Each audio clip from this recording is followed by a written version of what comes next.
Hello, this is David Greenwood of Your Life in the Now, where we help you to go within and change old programming, old conditioning in your subconscious that might be keeping you from living the life that you truly deserve and desire. Now, the first step that we always take is creating a healthy self, which means creating a healthier subconscious mind, a healthier ego.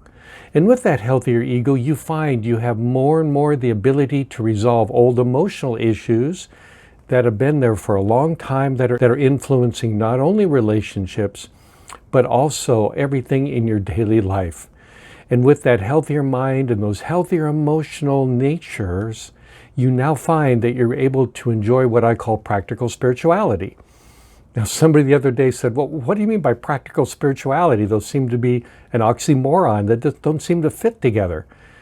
To me, spirituality is being at your best, at a heightened state of awareness without that subconscious mind, that conditioned mind telling you how things are supposed to be without those fears, those worries, which is what we call living life in the now, in the moment, enjoying the life that is, as we talked about, bringing forth your authentic self. Now, if this is of interest to you, you're going to find that I do offer programs for people either in my office here in Bellevue or in other places around the world. I even have some clients in other parts of the world. And we do them by phone, by Zoom, which is a video conferencing. And you can do some of the programs that way. I'm also coming out with an online program that will be out soon. If those are of interest to you, there's more information in the description below. But today we want to explore how to create healthy, passionate relationships. And you're going to find that the guardian absolutely influences those relationships and not always in a healthy way. So take a few moments and just, as we're going through this, do some inner exploration. And I'm going to ask you to be aware of what's blocking you. What could be stopping you from having that relationship that you really want? Now, maybe you're already in a relationship and it's going fine, perhaps, but sometimes you come upon something that just doesn't feel right. Maybe your partner says something and you have this feeling within you of an uneasiness or a little fear that, things are changing or I'm not sure what to do. And in those moments, you probably are aware that there's a part of you that has been triggered that is now present in your relationships, and you might be experiencing more of the worry, the concern, anxiety, or fears. Whereas before everything could be going fine, suddenly something is triggered. What's triggered are old beliefs and behaviors that now are coming to the foreground with that fight, flight, or freeze mentality. And what you're going to discover, that old programming is not always doing what's best for you. So I just want you to be aware that as we go through here, you have at least two different beliefs that are operating in your subconscious mind. You can call them positive and negative, healthy programming, unhealthy programming. The healthy you is the you want to be, the you that you know you really are. Happy, healthy, enjoying life, empowered, successful, free, open, loving, vulnerable, balancing masculine, feminine influences, which are nothing more than the doing in the being space, the absorptive space where you're opening up and being creative, and the doing energy is getting out there and taking action. We all are supposed to have a healthy balance of both. Now, as we move through this, perhaps a good illustration is how beliefs influence our life and how we perceive the world around us, not just relationships. Perhaps you've heard, if you've taken some history, in the old days, they thought that when you look up in the sky, what do you see? You see the sun going across the sky. At night, you see the stars going across the sky. So naturally, what belief do you establish by that? The belief that everything is turning around, going around us, and we're stationary. Everything else is moving across the sky. And that was the belief for millennia. Now, there were a few people that said, maybe that's not true, but most people just accepted it, or they didn't even have the time or energy to go into it to care. So eventually, someone discovered through astronomy and through other means of physics and mathematics that no, we actually are stationary, where in reality, everything outside of us is relatively stationary, and we are the ones that are turning. As the Earth turns, it appears that everything is moving across the sky, but it's because we're turning.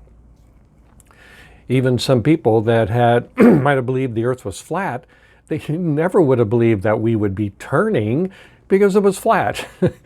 So everything moved across the sky, and that was their belief. And now suddenly there's a whole new belief, a belief that, well, wait a minute, everything we thought was wrong. Now, the reason I bring up this simple example is that you have within you also these two different beliefs that oftentimes war within each other. It's called cognitive dissonance, whereas one part of you has one belief, another part has another. Now, my training is as a scientist. And as a scientist, you have to be okay with cognitive dissonance, which means you're not sure which idea is correct. You come up with theories and different ideas about things, but you don't really know which one is accurate. So you have to hold both within your consciousness to discover which one might be true, and there could be many in that case. But we're just going to keep it simple and talk about two parts of your mind that might have two alternate beliefs. Now, we talked about the Guardian. This is episode 4 of the Guardian Files. The Guardian was created over those first 16 years of your life when you're open and suggestible, and it's influencing everything that later on you will think, say, do, and feel. A lot of times the input in those 16 years is very positive. You're not going to have many issues. Other times there's some negative aspects. Everybody has negative aspects within them. We are not immune to the negativity of those first 16 years that we hear from parents or siblings or friends or enemies or the environment, and mistakes that we make all the time create these negative beliefs and positive beliefs within us. Again, we're not concerned about the positive beliefs, it's the negative ones we're concerned about. And in those negative beliefs, there's going to be fears, concerns, worries, anger, depression, sadness, loneliness. There's going to be all this bundle of worries and fears that's created in your subconscious mind, your subconscious parent that we call the Guardian, that's going to try to protect you. It's like an overly protective parent. Now, this part of you is based on that old programming, those old beliefs. And just like the old belief that everything was moving across the sky and we were stationary, so too are you going to find that those beliefs of the Guardian are mostly just not true. There never was anything wrong with you. There was never a part of you that didn't deserve that joy and happiness. Yet the beliefs of the Guardian oftentimes run counter to what we know now is truly our healthy self. Now, if you think about as you're growing up those first 16 years, in the earliest years, we come out very open, loving, vulnerable, and creative. It's what we call the inner child, that inner part of you that is open and receptive to life. Very loving, creative part of us. But as we go through life, when we're doing this, things start hitting us, hurting us, where then openness starts to be shut down as your subconscious develops, and it puts away a lot of those old, loving parts of us that want to be vulnerable and open because it's trying to protect us. The Guardian's protecting us so that we're not hurt anymore. And you move through a later phase of your life we call the older child, and we just roughly break it down into 3 parts. There's many other ideas of how people develop, but let's just keep it simple. The older child phase, 6 to 10 years old, is socialization. It's not just you anymore. There's other beings like you, other kids, other children. And you begin to get this sense of, well, how do I fit in? Am I equal to everybody? Do they like me? Do they not like me? Am I less than? Do I have to do things to be liked? A lot of issues happen, and parts of us also get hurt, anxious, and things happen, and that Guardian subconscious starts putting aside different parts of us to protect us. Move into the teenage years. We know those are fraught with a lot of issues as well. The worries, the concerns, issues with sexuality, with dating, with bullying, with hazing, all these things that happen in teenage years. Parts of us also get set aside and protected. They're called disowned selves, if you want to look them up later. By the time we're 16, or moving into graduating from high school a little bit later on, as I often tell my clients to say, how many of your fellow graduating classmates were able to be their true, loving, open, vulnerable, authentic selves? Probably 0. Everyone growing up is affected by these experiences in a negative way that's creating these difficult, challenging, negative beliefs about themselves and life. And because of that, we're no longer able to be that loving, open, vulnerable part. We've got worries and fears and concerns, and we try to hide our issues. We call it a compensational mask that's compensating for what we really feel inside. I can't tell you over the years how many people have come in and said, everybody believes I'm this way, but I'm really that way. Everybody thinks I'm happy and outgoing, but I'm really shy and wounded inside. We all have parts that we keep from other people. Now, this becomes a problem when we enter into relationships. So when you're moving through your life, you're going to find, as we talked about in the last episode, that you can be a certain way on your own and get away with it because you're not getting any reflection from somebody else. When you enter into a relationship, you're going to find that those worries and fears and issues start popping up. Okay, so what do we do about it? This is the essence of what we're going to talk about here today. Mostly what you're going to find is the old saying of opposites attract. Perhaps you've heard of it. And what it means is that you draw to someone who seems opposite you. Now, not always, but oftentimes it's true. And what happens is that, like say earlier on, now not today as much, but earlier on in our culture, as I was growing up, certainly it was true that men were more the powerful, in charge, and in control parts in our society. Women were held back. Women had to find a way to adapt to this paternalistic society, and they would oftentimes draw to them a powerful, protective man to make up for what they didn't have in their life. Men lacking the emotional nature, the loving nature, not everybody, but a lot of us, would draw a woman that has that. The opposites attracting. The controlling, powerful, in-charge man, the absorptive, creative, emotional woman. Now, again, this doesn't fit in every situation, but culturally, I think you're going to find it's pretty much the average way people were. Luckily, things are changing. Women are more powerful, which is a good thing. Men are more open to emotions, which is a great thing. The idea is to have a healthy balance of both, but that's for the next episode we're going to talk about. But for now, just be aware that we draw to us something that is inside of us. We're trying to complete what we don't have. And let's say in the man's case, he doesn't have this connection with this loving presence or this emotional nature that inwardly he knows is powerful and important, but he just doesn't have it. When we draw that to us with a woman, or sometimes women to men, it all depends on the individual, you're going to find that it never really works. You cannot absorb another person's energy. And you get disappointed. When you get disappointed inwardly, you start feeling something's wrong. It's not what I signed up for, and people lead to divorce. That's what happens, relationship divorce, because they're unhappy. They're unhappy because they thought that they could absorb another person's energy. It just doesn't work. It's not true. It doesn't allow us to be whole and complete. You cannot absorb another person's energy to make yourself complete. So we talk about going into unhealthy relationships. They're only unhealthy because we don't know what to do. And what I'd like to suggest is that, as you probably heard in the last episode, there's no mistakes, there's no failures. The person you're drawing to you is exactly what you need to work on yourself. If you're not emotional, you don't want to draw a woman who's emotional. You draw a woman who is more emotive, and then you go, oh, this issue that I am now faced with is what I need to work on. So when you draw somebody to you, instead of trying pushing them away because they're not able to do what you thought they were going to do for you, what I'd like to suggest is you look at that as an opportunity to see what you need to work on for yourself. Now, we talk about codependent relationships a lot of times in relationship work. Codependent relationship mean you're expecting somebody else to give you something that you don't have in yourself. Oftentimes, the young child in you goes to the adult in the other person to protect you, to give you love and affection that you don't have for yourself.